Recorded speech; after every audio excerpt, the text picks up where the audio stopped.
Hoje o iTalk aqui da Feira Construiraí vai conversar com o arquiteto, urbanista e docente Carlos Bortolato, que vai falar sobre a acessibilidade na arquitetura, acessibilidade urbana e a atualização da legislação a respeito disso. Carlos, seja muito bem-vindo. A gente já sabe, conhece aí a tua história, a tua trajetória na arquitetura, sempre muito presente, principalmente nessa questão de acessibilidade, que é uma das tuas disciplinas ali, né, na tua vida, na tua carreira de docente. Então, seja bem-vindo e conta pra gente um pouco mais sobre esse assunto. Vamos conversar sobre isso, trocar uma ideia aqui. Para quem nos acompanhar aqui na feira e depois também nas redes, entenda a importância desse trabalho, a importância desse tema e de como a gente deve pensar nessa minoria, nesse coletivo, de forma coletiva, né? Então, Carlos, obrigada por estar aqui também conosco, tá? Olá, Marina, muito obrigado pelo convite, tá? É um prazer estar participando, né, de um podcast assim que vai, acredito, acrescentar bastante, inclusive na conscientização dos profissionais no momento de projeto da construção civil. Você citou que eu sou docente também e uma das disciplinas que eu trabalho é acessibilidade e, por coincidência, eu tenho um pai deficiente, né? Então ele sofreu uma paralisia infantil lá aos 2 anos, isso a gente está falando em 1943, quando não tinha vacina da poliomielite, né? Hoje o tema está muito corrente por causa dessa questão da vacina. E coincidentemente eu fui convidado, eu já estava trabalhando com outras disciplinas dentro da instituição e me convidaram para dar aula de acessibilidade. Olha só. Na época o meu pai ainda andava de muletas, né? Hoje ele tem 81 anos. E quando eu comecei a dar aula de acessibilidade, nós estamos falando aí de 4 anos atrás, então ele tinha 77, né? 77, ele ainda conseguia se locomover em curtas distâncias com muleta. Ele dirige, tem carteira de motorista, carro sem adaptação, tá? Porém, com a idade, começou a exigir que ele se transformasse em um cadeirante. Então, hoje, ele está totalmente dependente da cadeira de rodas, tá? E você vivendo isso, né, como seu pai aí diariamente, eu acho que você tem mais sensibilidade ao tema ainda, né? E tenta encontrar de todas as maneiras na vida de professor universitário, de fazer com que os teus alunos compreendam isso e apliquem isso, né, depois de se tornarem profissionais. E acredito também nos teus projetos, você vê isso como uma prioridade também, né? Então fala um pouco pra gente sobre esse tema. Como que hoje como que é o cenário da acessibilidade urbana? Ela é positiva, ela tem muito a melhorar, ainda está muito precária, muito atrasada? Como que ela está hoje? Qual que é a realidade? Então, essa questão do meu pai, ela trouxe a parte prática, tá? Então, quem se envolve diretamente, assim, na questão da acessibilidade hoje, principalmente as edificações ou espaço urbano, é o próprio cadeirante. Então, em diversas cidades nós temos pessoas que são cadeirantes e que vão participar junto com a prefeitura, com algum órgão público de fiscalização desses espaços. Então, a parte de eu conviver com uma pessoa que tem deficiência física trouxe a questão prática, tá? E dentro da instituição, trabalhando, a gente tem que pesquisar, né? Então trouxe a questão teórica, que é muito importante esse casamento. Nós temos diversos profissionais da construção civil que falam, mas o engenheiro lá sabe menos do que eu que trabalho aqui na obra. Realmente, muitas vezes, o engenheiro no início da carreira, né, o engenheiro, o arquiteto, ele tem menos conhecimento porque ele só tem mais a parte técnica, né, a parte teórica. E depois, com a prática, ele vai acrescentar e vai, então, ter a parte profissional. E na acessibilidade é a mesma coisa. Então, o que eu sinto dentro de sala de aula, quando eu começo a mostrar as coisas? Dos alunos comentarem assim, meu Deus, eu nunca tinha imaginado isso. Por quê? Porque não tem aquela vivência. Não fazem né? ideia, né? o que eu correlaciono muito, porque a acessibilidade também não é só para deficientes, mas pessoas que têm mobilidade reduzida. Sim. Então, obesos, idosos, mulheres grávidas. E assim, quando a gente trabalha em relação a calçadas, rampas, né, que são as barreiras urbanas, as mamães sempre comentam: ai, isso é verdade, professor. Né? A gente tem muito problema para acessar. Tem uma calçada ali, tem uma rampa que né, o carrinho do bebê para levantar ele. Sim. Então, só quem vivencia é que consegue ter essa medida, né? E na questão atual da acessibilidade no Brasil, eu vou te dizer que o Brasil é um dos países mais avançados no mundo em relação a isso. Tá? E a gente já vê muita dificuldade, né? Exatamente. Então você imagina aqueles países que não tem um avanço tão grande, tá? Então, por exemplo, na palestra eu comento, né, da Lei 10.098 de 2000, depois foi decretada em 2004 que ela começou a funcionar. A partir do decreto, né, colocou ela em vigor, então muitas coisas começaram a ser obrigadas. Isso transformou uma NBR, que é a 9050 de acessibilidade, que para nós, arquitetos e engenheiros, é como se fosse um leite que você todo dia vai consumir, tá? Ela se transformou em lei. Então é das poucas normas técnicas que é uma lei. Tá? Então o que acontece? Hoje, para você financiar uma obra, se ela não estiver acessível, ela não é financiada. Tá? Diversas cidades no Brasil obrigam as pessoas a, depois que finalizar a obra, na hora de fazer o acabamento da calçada na rua, que aquela calçada seja adaptada. Senão não saiu a BITS. Né? Então, assim, aumentou a questão da fiscalização, também por influência das pessoas, das organizações, das ONGs, tá? E então hoje o Brasil, eu faço na palestra também uma comparação entre algumas calçadas no mundo, de algumas das maiores cidades do mundo, da Europa, que não tem a mesma estrutura que nós temos aqui, por exemplo, em Santa Catarina. Tá?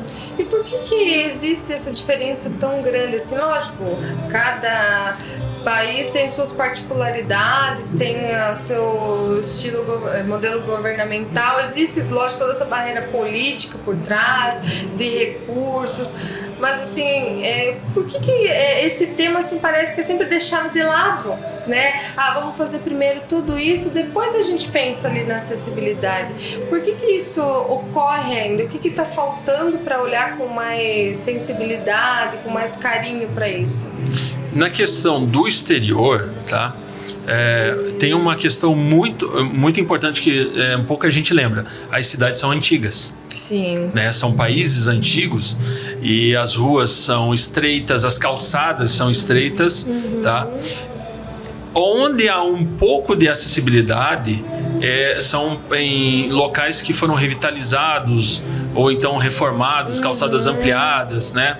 E assim por diante. Sim. Mas é uma questão cultural também. Então vai colocando um monte de fator. A cultura, a questão do número a questão da lei, né? Da conscientização. Então isso vai fazendo uma soma que no final dá um resultado. Sim. Você me perguntou antes, né? Se falta alguma coisa ainda aqui, eu vou te falar que falta muita coisa pra gente avançar na questão da acessibilidade. Tem bastante ainda, porque assim, se não fosse obrigado, eu acredito hoje que 50% das obras que têm acessibilidade não teriam. Não teriam. Tá? Então, assim, aquela conscientização, ela tem que vir de berço. Entende? Lá do início. As crianças, elas são assim...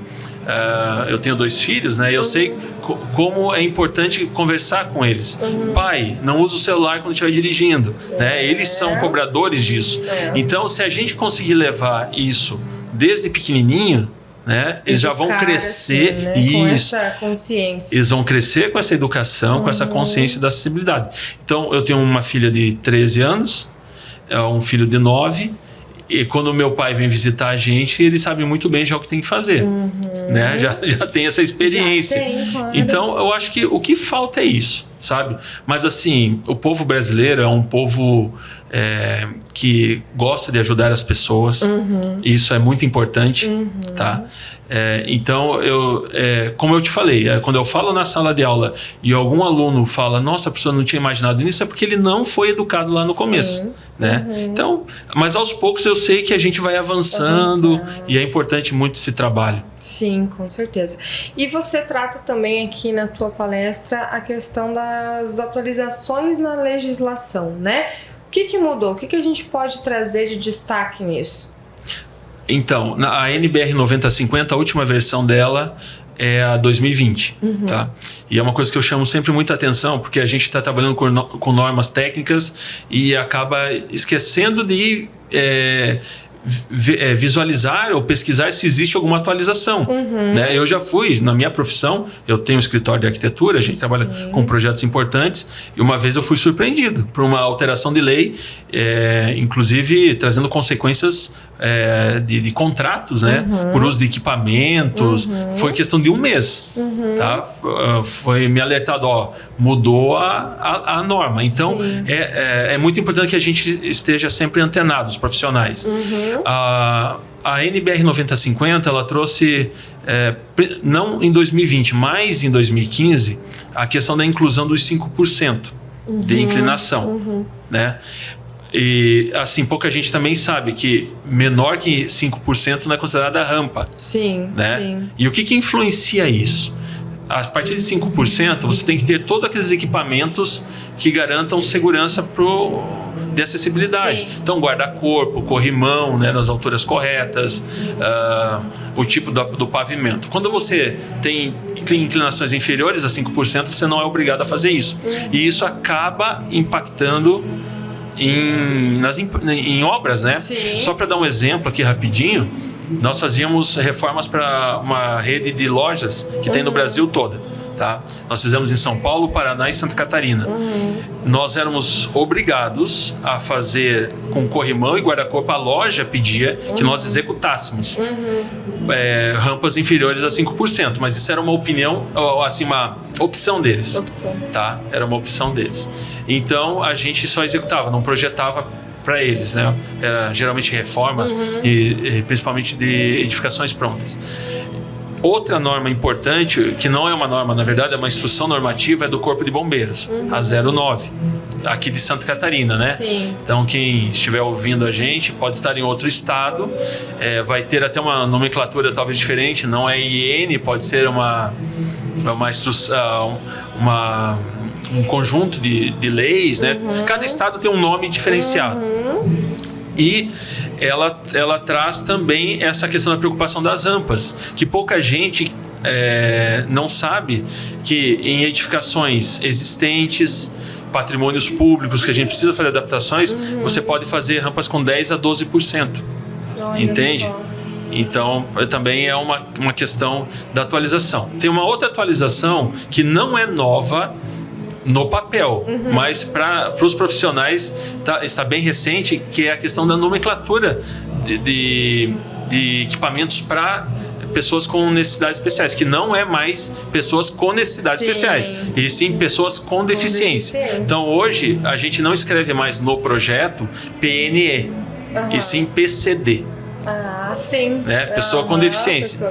Então, essa é uma outra atualização. Eu também sou orientador de TCC. Sim. E vivo cobrando dos alunos. Lembra que a gente viu lá na aula, tal. Mas assim, eu tenho contatos com outros projetos de outros profissionais. Sim. E acabo vendo o PNE lá. Né? Então, tão habituado já que mantém, isso, né? Exatamente. Então, mas é aquilo que eu falei, é um trabalho de conscientização, conversa, mostrando sempre, né? Sim. E as coisas vão se ajeitando. Exatamente. E como que você vê os teus alunos ali saindo da universidade e atuando no mercado? Eles saem diferentes, eles saem já pensando em tudo isso que você comentou aqui conosco, eles aplicam isso. Como que você vê? Você acompanha eles depois, consegue trazer isso para nós? Tem um diagnóstico disso? Eu acompanho porque nós temos uma coisa chamada rede social. Né? Então, lá na minha conta do Instagram, os alunos sempre me adicionam tal, e eu sigo de volta. E quando eles se graduam, né? Aí a gente continua. Inclusive, eu tenho parceria com diversos ex-alunos. Tá? Consultoria, projetos que talvez eles não fariam, convida para trabalhar junto por insegurança ainda de estar atuando, e nisso a gente tem esse contato, né? Assim, às vezes passa algumas coisas batidas em relação à acessibilidade, tá?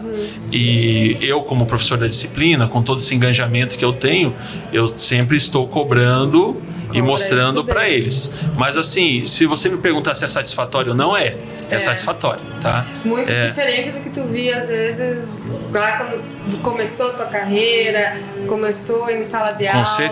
Com certeza.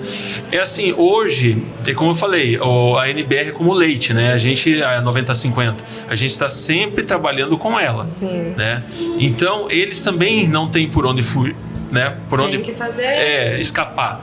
Então, e uma outra coisa muito importante que eu chamo a atenção deles, tá?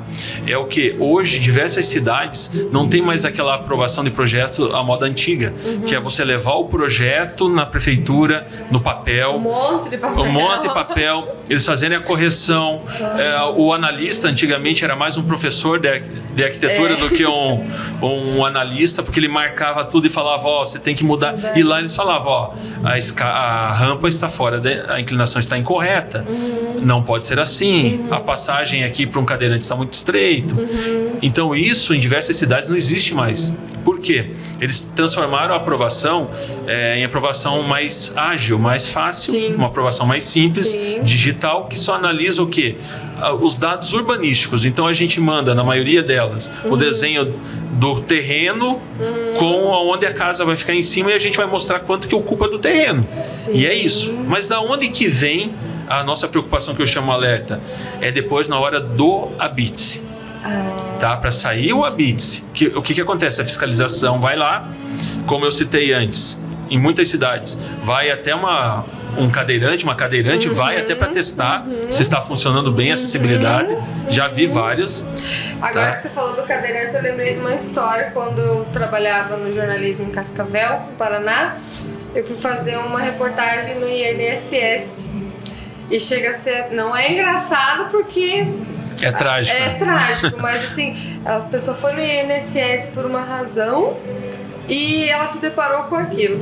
Uma mulher cadeirante, ela não conseguia chegar à porta do INSS para requisitar o auxílio dela, porque ela sofreu um acidente e ficou cadeirante. Que impressionante isso, né? Só tinha escada. Então, assim, a gente ali fazendo a matéria teve que auxiliar ela, pedir lá que o guarda do INSS nos ajudasse para colocar ela dentro do INSS, que seria um lugar que, no mínimo, teria que ser acessível, cumprir a lei. E ela não conseguiu. Dependeu de pessoas estranhas, de terceiros, para ela conseguir fazer isso. Marina, isso que você comentou agora é muito importante para a gente alertar o quê? É cobrado muito, tá, da sociedade, mas o órgão público não dá o exemplo. Exatamente. Tá? Então essa é uma outra questão que também deve ser muito bem observada. E assim, não é só na questão da acessibilidade, tem outras, né, que não é o nosso assunto aqui, mas calçadas principalmente. Eu também sou lá de Cascavel, a gente conhece muito bem a cidade, tem diversos terrenos da prefeitura, o mato invade a calçada. Sim, né? A calçada toda quebrada. Exatamente, se não é a sociedade cobrar, aquilo fica e ninguém arruma. Né? Então, Cascavel é uma cidade que existe a questão da exigência da calçada para ser liberado o habite. Né? Então, eu faço projeto lá também. A gente tem que enviar um modelo de calçada assinados, tanto pelo profissional quanto pelo proprietário, se responsabilizando que vai ter o piso podotátil para deficientes visuais, que a inclinação vai ser adequada, vai ser um piso que não vai escorregar, o tipo de árvore que vai ser plantada, tá? Porque não pode ser mais aquelas árvores que as raízes depois sobem e ficam expostas. E acaba quebrando toda a calçada. Então, eu acho muito importante o poder público exigir, mas também é importante que eles cumpram como exemplo, né? Exatamente. E num lugar que deveria acolher a pessoa ali, né? Esse é o mais difícil, o mais triste de ver mesmo, exatamente. Perfeito. É bem isso mesmo. E Carlos, você também está fazendo um projeto bem grande aí pela frente, né? Começando do zero aí, que é o Hospital Regional em Camboriú, né? Conta para nós um pouco desse projeto, o que vai sair lá, como é que ele tá, em que fase que ele está. Então, esse é um projeto muito importante, tá? Não só para o profissional, não só para o escritório, para o poder público, mas para toda a sociedade. Hoje nós temos uma defasagem muito grande na quantidade de leitos na região, principalmente na questão dos leitos públicos, né? Sim. Nós temos poucos hospitais particulares. Essa é uma característica da região de Balneário Camboriú, né? Camboriú e Itajaí. E então, quando surgiu a oportunidade de eu fazer esse trabalho, veio mais a questão do arquiteto do que a questão comercial, sabe? Eu decidi ser arquiteto aos 7 anos de idade. Então eu jogava futebol, ia na escolinha, gosto de Fórmula 1, gosto de futebol, mas nunca sonhei em ser outra coisa a não ser arquiteto. Então, no começo da carreira, minha esposa brigava comigo porque se deixasse eu faria de graça. Por amor. E esse projeto do hospital ele é mais filantrópico, tá? Chegou através da instituição que eu trabalho, da faculdade, o convite, e eu assumi com grande responsabilidade, né? Por saber que talvez eu precise do espaço no futuro. Teus certo? filhos. Os meus filhos, a minha família, né? A gente não sabe. Torçamos que não, mas o que acontece? Hoje tem um terreno de 3.750 metros quadrados e foi nos passado então que nós deveríamos fazer um hospital regional que atendesse toda a demanda, né? Assim com uma vocação mais para o trauma. Então, para atender a questão dos acidentes da 101, né? Ali. Então a gente foi trabalhando em cima, prevendo ali ponto, um acesso facilitado de ambulâncias, o terreno fica próximo a 101, então é de fácil acesso. O projeto, o inicial, a ideia era ter 160 leitos no geral, tá? Hoje nós estamos com 145, o último levantamento, porque a gente vai sempre adaptando, né? E 17 mil metros quadrados. Tá? Então, ele é vertical, por causa do terreno, para caber. Nós estamos lá com 10 pavimentos. Caramba, tá? É grande. E a solicitação, como é que foi feita essa ponte? O governo do estado entrou em contato com a prefeitura, eles fizeram uma parceria, né, que o governo financiaria a obra, faria, mas a prefeitura teria que providenciar os projetos. Então a prefeitura entrou em contato com a instituição que eu trabalho para providenciar né, a questão do projeto. E nisso, então, nas diversas reuniões, começaram a surgir, vai ser maternidade, não vai ser, né? Nós fizemos praticamente 2 projetos, um com maternidade e outro sem.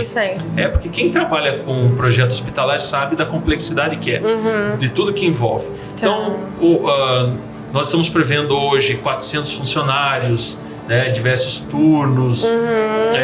Esse é um projeto bem desafiador. Quando uma das primeiras reuniões que nós fizemos com a equipe da Secretaria de Saúde do Estado, a primeira coisa que foi falada é acessibilidade.